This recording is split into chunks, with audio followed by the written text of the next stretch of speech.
A gente bate um papo agora com a doutora Rosana Rufino, vice-presidente na Comissão da Igualdade Racial da OAB São Paulo. Boa noite, professora Rosana Rufino, seja muito bem-vinda. Boa noite a todas e todas que nos acompanham. Obrigada pelo convite. Maravilha, o prazer é todo nosso, professora. E eu quero que a senhora traga para a gente aí toda essa repercussão, nesse caso, esse julgamento desse policial branco acusado da morte do George Floyd lá nos Estados Unidos e o quanto isso evidencia o racismo estrutural na sociedade de forma geral e o quanto a população preta segue sendo perseguida pelas autoridades policiais.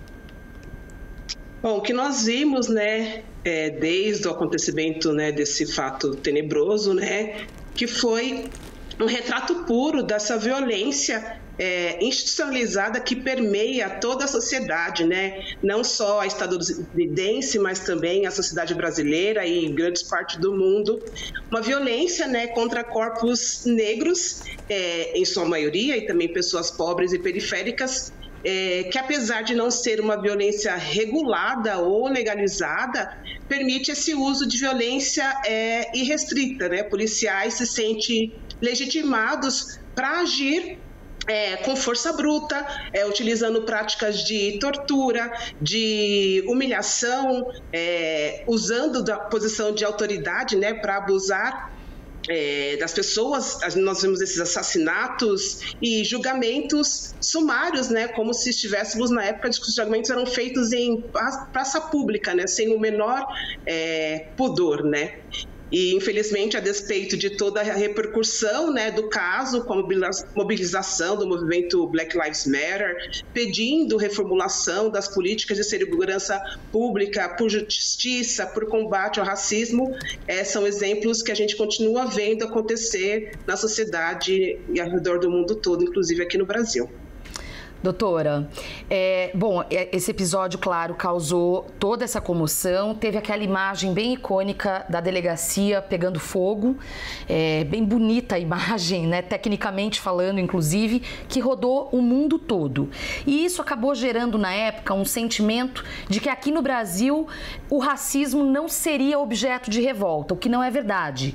Os movimentos negros no Brasil militam há muitos anos, estão na resistência, estão nas ruas, e sofrendo, inclusive, com a polícia que mata corpos negros, pobres e periféricos. Minha pergunta é, por que, na sua visão, o brasileiro não consegue perceber a resistência dos movimentos negros e se essa falta de percepção não seria uma forma de racismo?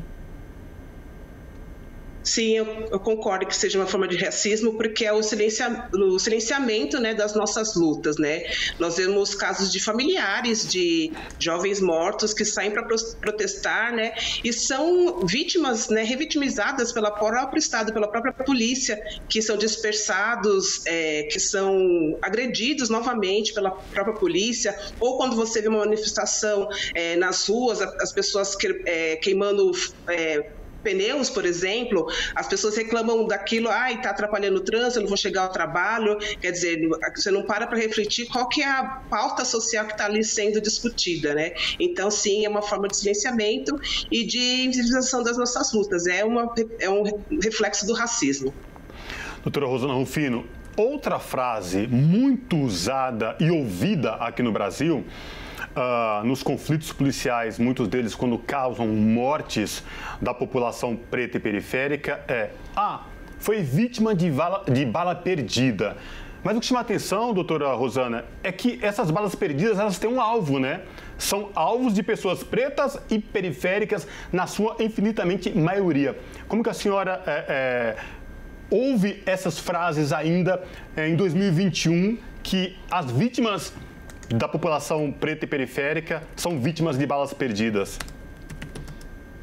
A bala sempre encontra corpos pretos, É o que a gente sempre costuma dizer, O que nós temos é um quadro de violência policial endêmico, Somos uma sociedade onde corpos negros são desumanizados desde sempre, Carregamos no nosso DNA esse racismo estruturado e institucionalizado que legitima e até naturaliza, né, essas mortes violentas, ou mortes por balas perdidas, né, a legalização e a naturalização do genocídio de homens e jovens e pessoas negras, né, como se vidas negras tivessem menos valor do que qualquer outra vida, né, e não é verdade isso. Doutora, ao que a senhora atribui a não responsabilização de casos de policiais que assassinam negros no Brasil? Por exemplo, eu já tive a oportunidade em coberturas de acompanhar tribunais do júri, em que as pessoas têm que votar e acabam olhando para os policiais que estão ali.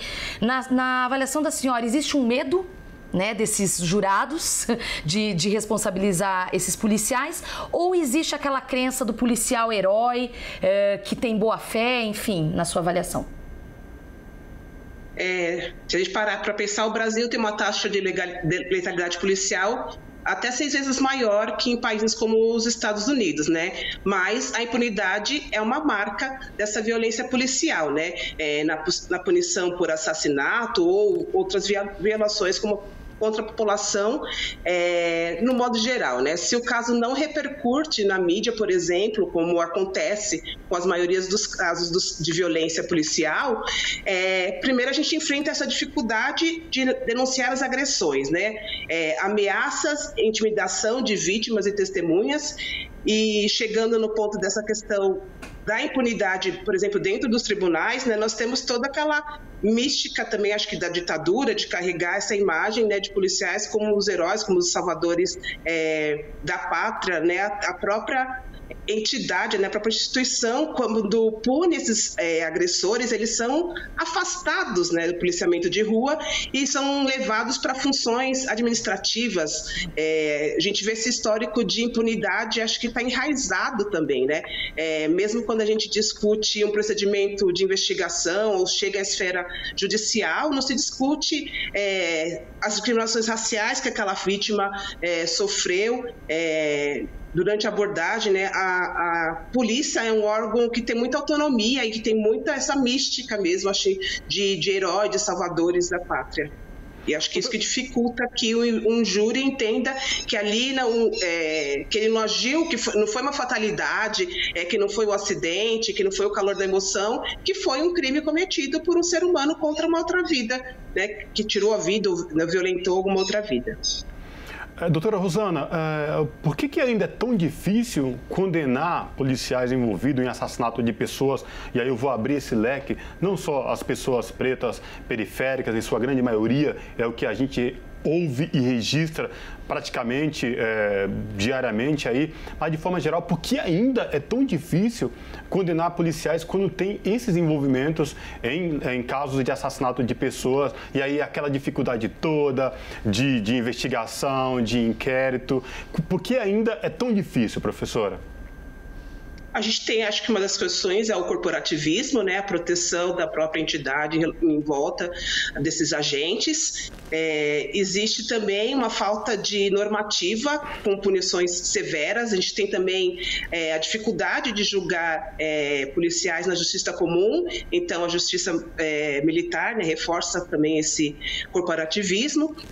E se a gente pensar, por exemplo, não só nesse atual cenário, mas acho que é um histórico, né, nacional, mas no atual cenário brasileiro, onde o chefe do executivo nacional sanciona uma lei que extingue prisão disciplinar para policiais e bombeiros militares, onde dados de violência policial são excluídos dos serviços de denúncias mantidos pelo Ministério da Mulher, Família e Direitos Humanos, a gente vê que essa proteção realmente em relação aos militares se reforça e dificulta mesmo a punição. Então, é uma cadeia, né, de fatores que dificulta que se chegue ao resultado que a sociedade deseja e espera, né, independente de quem é a vítima, né, porque a gente fala que começa ali, né, com corpos negros periféricos, mas a gente vê isso acontecendo em outros espaços da nossa sociedade, com todas as pessoas, né, porque eles se sentem tão à vontade que isso acaba se expandindo.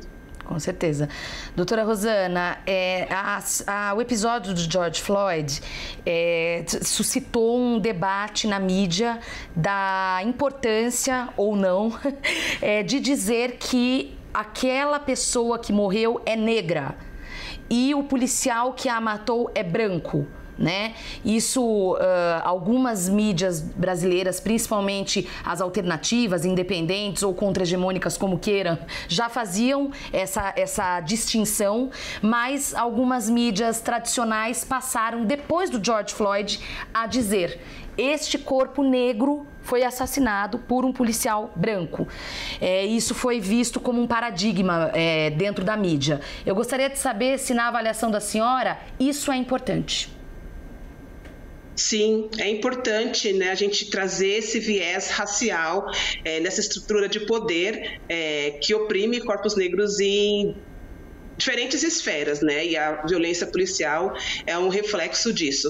Então, você nomear aquela atitude contra uma pessoa que foi inflamada pelo racismo, né? Porque não é porque é um policial, a sociedade é racista, né? Então aquele policial já chega na instituição racista. Ele não tem talvez o preparo necessário para lidar com a diversidade. Tem os estereótipos pelos quais os corpos negros são marcados, de preguiçosos, de vagabundos, enfim, né? De ladrões. E então, quando você aborda uma pessoa negra, você já vem carregado de todos esses estigmas. E isso, como eu falei, né, te legitima e naturaliza que aquela agressão, né, seja feita ali publicamente, ele sendo filmado durante 9 minutos, na presença, inclusive, de crianças e menores de idade.